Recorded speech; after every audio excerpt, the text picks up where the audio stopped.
Assalamualaikum warahmatullahi wabarakatuh.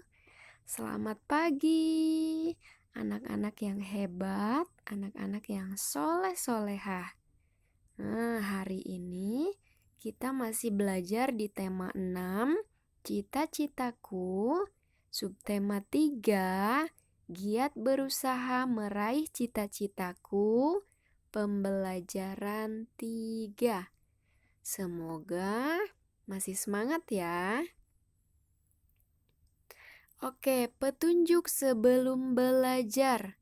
Yang pertama, berdoa terlebih dahulu. Yang belum berdoa dipersilahkan untuk berdoa dulu. Yang kedua, kerjakan setiap bagian sesuai petunjuk yang diberikan. Silahkan bertanya kepada orang-orang di sekelilingmu bila ada yang kurang difahami.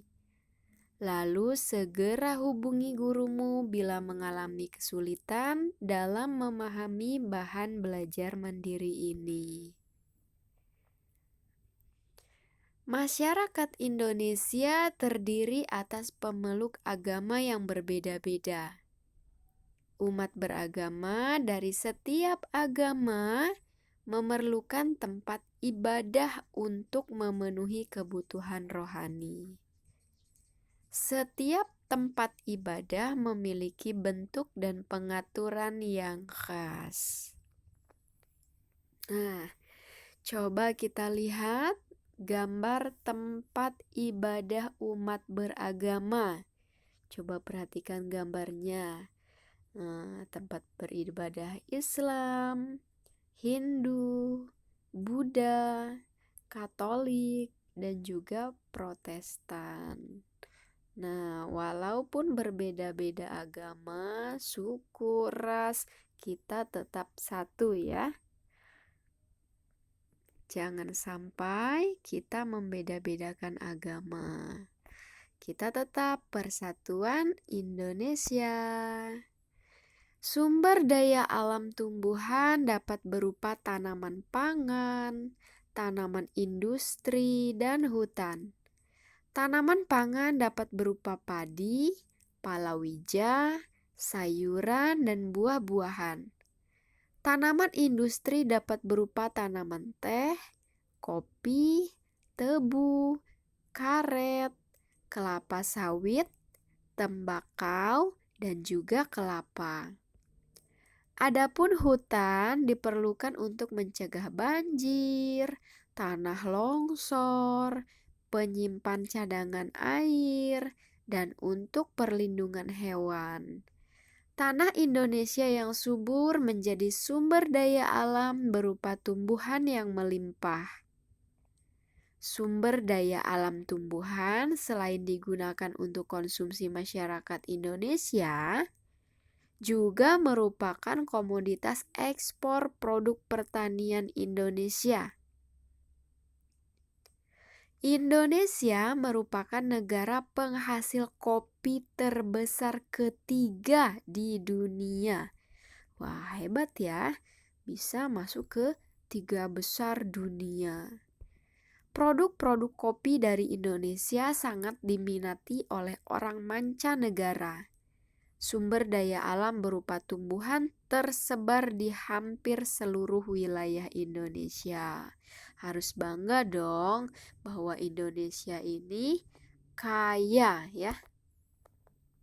Oke, ini ada peta persebaran hasil bumi pertanian di Indonesia. Nah, banyak sekali ya. Ada cengkeh, coklat, kelapa, karet, kopi, dan lain sebagainya. Nah, ini juga ada persebaran hewan di Indonesia. Ini peta persebaran hewan di Indonesia. Sumber daya alam hewan terdiri atas hewan ternak dan hewan liar. Hewan ternak merupakan hewan yang dipelihara atau diternakan untuk memenuhi kebutuhan manusia. Contoh hewan ternak adalah ayam, itik, kambing, kelinci, sapi, burung puyuh, dan juga kerbau. Hewan liar tidak dipelihara manusia. Biasanya hewan liar hidup di hutan atau taman-taman nasional untuk dilindungi dari kepunahan. Contohnya hewan liar adalah gajah, harimau, singa, kera, orangutan, badak, banteng, dan juga anoa. Oke, sebelumnya kita sudah pernah belajar tentang puisi.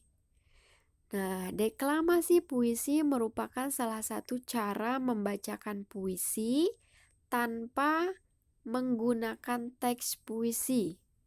Biasanya, orang yang mendeklamasikan puisi harus menghafalnya terlebih dahulu.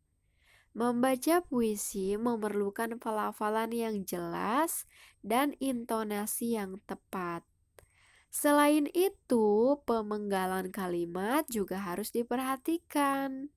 Dengan demikian, puisi tersebut akan enak didengar dan mudah dipahami isinya.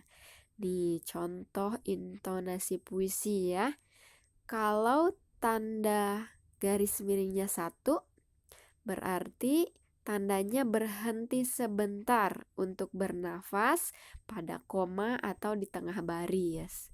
Nah, kalau garis miringnya 2, intonasinya 2, berarti berhenti agak lama ya. Biasanya koma di akhir baris yang masih berhubungan dengan baris berikutnya. Yang selanjutnya ada intonasi 3 atau garis 3, yaitu artinya berhenti lama sekali, biasanya pada titik baris terakhir atau pada akhir puisi. Nah, ingat ya, kalau 1 tandanya berhenti sebentar, kalau 2 berhenti agak lama. Yang selanjutnya, kalau yang 3, garisnya 3 berarti berhenti lama. Coba perhatikan satu kalimat puisi di bawahnya, itu contohnya. Kau adalah para penyelamat negeri. Jadi kau berhenti agak lama, adalah berhenti sebentar, lalu para penyelamat negeri berhenti agak lama. Kita coba lagi ya. Kau adalah para penyelamat negeri.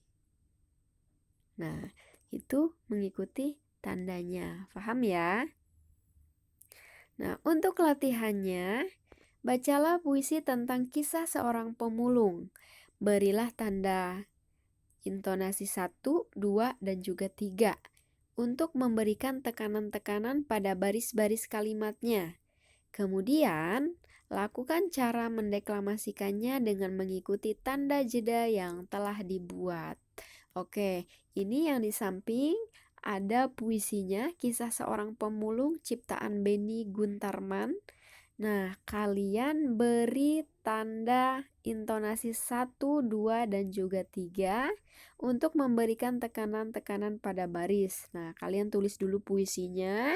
Setelah itu kalian beri tanda 1, 2, atau 3. Selanjutnya, kalau sudah diberi tanda intonasi, tanda tekanan-tekanan tadi, kalian coba bacakan. Oke? Nah, dicukupkan dulu pembelajaran hari ini. Semoga masih semangat. Terima kasih. Wassalamualaikum warahmatullahi wabarakatuh.